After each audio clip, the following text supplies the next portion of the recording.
Marajó, o maior arquipélago fluvial do planeta, rico em belezas naturais e com um povo tão fascinante e encantador, chamado de Marajoara. Mas nas grandes distâncias estão escondidas problemáticas sociais determinantes para a qualidade de vida da sua população.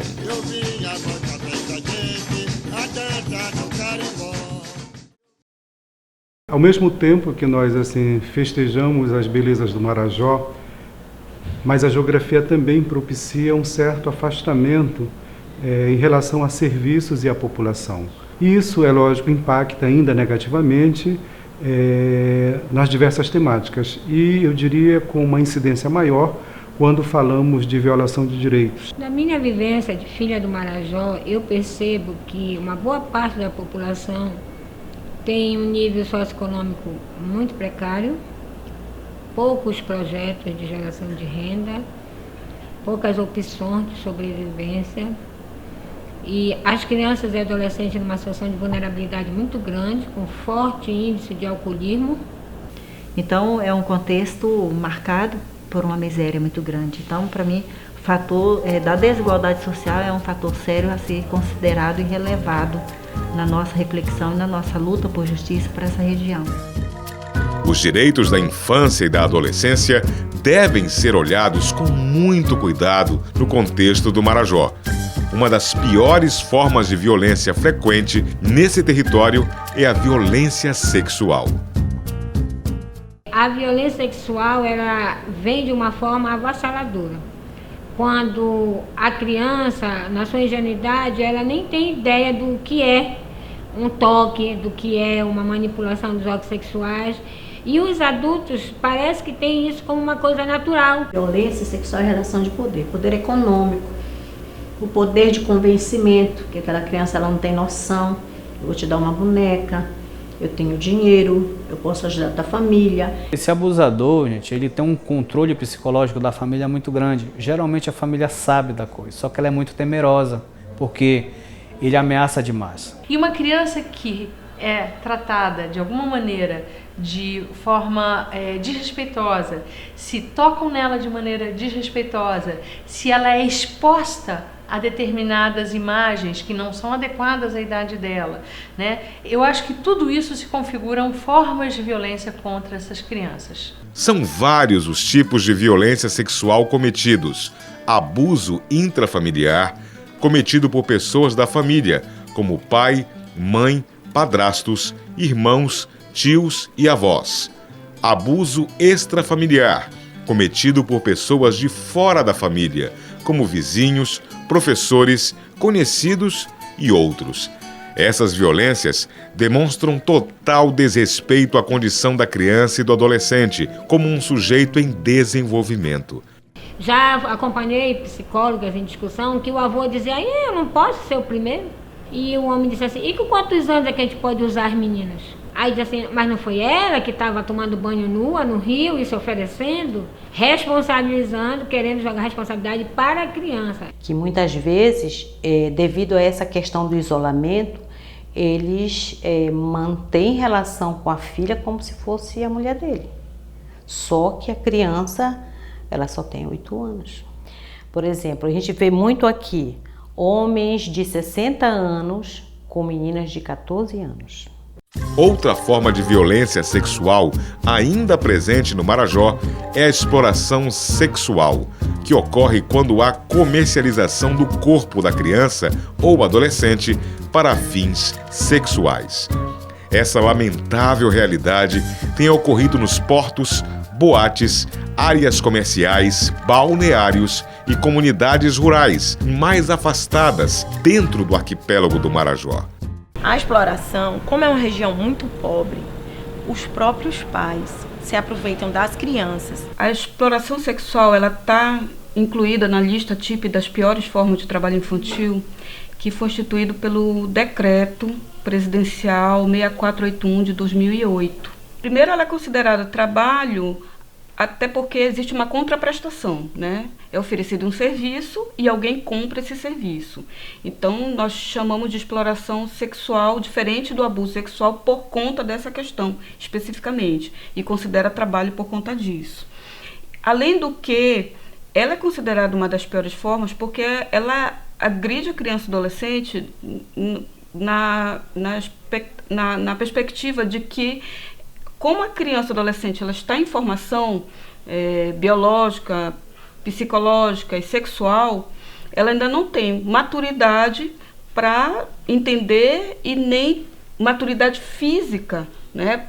Até porque, muitas vezes, inclusive, quanto mais nova essa criança, você vai ter situações de comprometimento físico, independente da violência física que pode vir também em função dessa exploração. Hoje nós temos uma situação gritante, que é justamente o que nós chamamos da situação dos meninos e meninas balseiras, principalmente na região do Rio Tajapuru, que estão deixando a escola. Hoje existe uma evasão escolar muito grande, porque as crianças trocam a escola pela rotina nas balsas.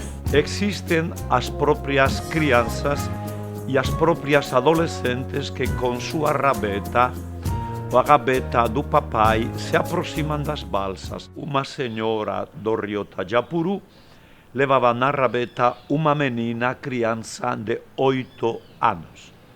Aproximando-se da balsa, ela entregava a um energúmeno sexual da balsa esta sua filha, para ser abusada e ser explorada sexualmente. Se fechava a porta da cabine deste energúmeno e depois aparecia este energúmeno sexual genital, aparecia junto com esta menina da mão dele. Entregava a mamãe, que recebia 2,40 centavos. Isto é o que custa uma menina de 8 anos nessa área do Tajapuru. Outra forma de exploração sexual é o tráfico de pessoas para fins sexuais, que acontece quando uma criança ou adolescente é levado para outra cidade, estado ou país para ser explorada sexualmente. Tem situações que a gente percebe que a menina embarca, vai para dentro de um barco, sem nenhuma fiscalização no porto, passa para uma outra cidade, dessa outra cidade chega até Belém, de Belém sai do país e a família acha que ela foi conseguir melhoria de vida. Não há fiscalização nos transportes marítimos. Qualquer criança entra em qualquer barco e desce em qualquer lugar sem ser abordada pelos proprietários do barco. Hoje, onde tem tráfico de drogas, você pode ter certeza que existe também negociação de vidas, tanto para o tráfico humano como para a exploração sexual. Uma defesa importante contra esse tipo de crime é a denúncia, e ela deve ser feita por qualquer pessoa e pode acabar com esse sofrimento. Pode usar os canais de denúncia, o Disque 100, o Disque 180, pode ir no Conselho Tutelar e dizer, olha, eu vim fazer uma denúncia, mas eu não quero dizer que o meu nome apareça. Geralmente a porta de entrada é o Conselho Tutelar. Muitas das vezes essa denúncia, principalmente na zona rural, ela tem partido por parte de agentes comunitários de saúde, geralmente são eles ou professores. As famílias têm denunciado esses crimes, tanto da exploração sexual quanto o tráfico de pessoas. A polícia ela tem cumprido o seu papel, em alguns casos ela tem deixado também de cumprir. Muitas ações vêm sendo desenvolvidas no Marajó. Municípios, Estado e Governo Federal estão intensificando o trabalho de combate à violência sexual de crianças e adolescentes. São projetos que visam agir sobre essa situação e apontar soluções, como é o caso da CPI da Violência Sexual, criada no ano de 2009. A Comissão Parlamentar de Inquérito foi um marco no nosso Estado na medida que ela emergiu, ferbuiar, né, como a gente chama na nossa linguagem marajoara, e, acima de tudo, apontou para os órgãos públicos que eles precisam agir. e agir com brevidade, articulados, com inteligência, para dar conta de fazer o cumprimento efetivo da lei.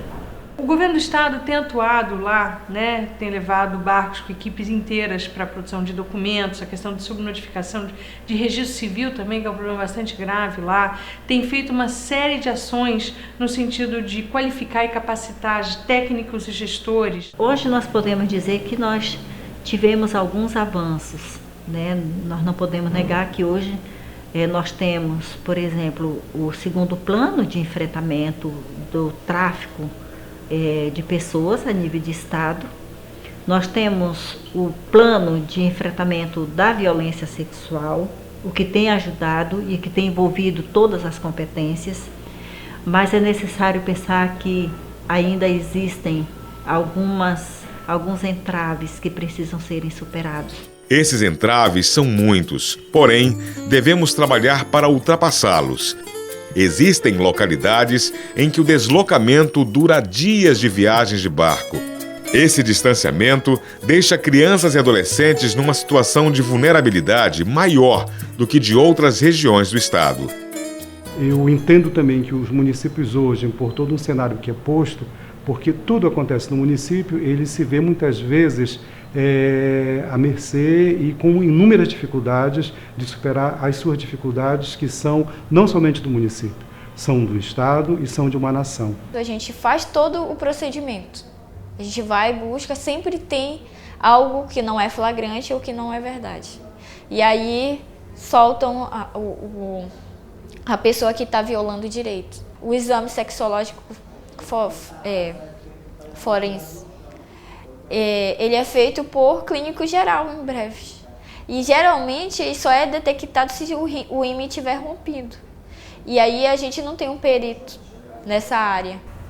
Mas em relação ao que ele fez, ainda não pagou nada que ele fez com a minha filha, que não vai pagar realmente, mas queria que ele tomasse que tivesse alguma coisa, um ato que acontecesse com ele, para ele sentir na pele que nós sentimos, que isso não vai voltar, nunca minha filha vai voltar como ela era. A multiplicação deste tipo de crimes tem que ser colocada na consciência das nossas autoridades. Não tem promotor, não tem Ministério Público. Portanto, dos alicerces da sociedade é que o Ministério Público, ao falhar, as primeiras vítimas são as crianças. Pelo que vimos até aqui, a violência sexual de crianças e adolescentes no Marajó é uma triste realidade. A quem cabe buscar soluções? O que cada um pode fazer para mudar esse quadro?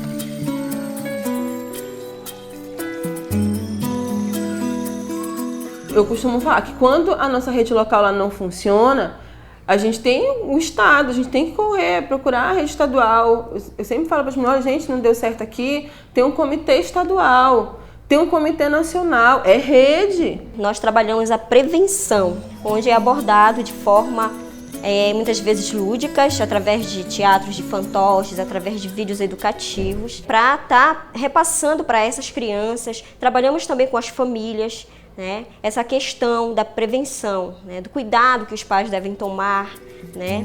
Das leis que garantem os direitos da criança e do adolescente, para que posteriormente venham a evitar a ocorrência desse tipo de abuso. Não adianta só fazer programas realistas, concretos, que possam ter um antes, um depois, uma programação por etapas, por avaliações, por empenho continuado, que isso evidentemente tem que acontecer.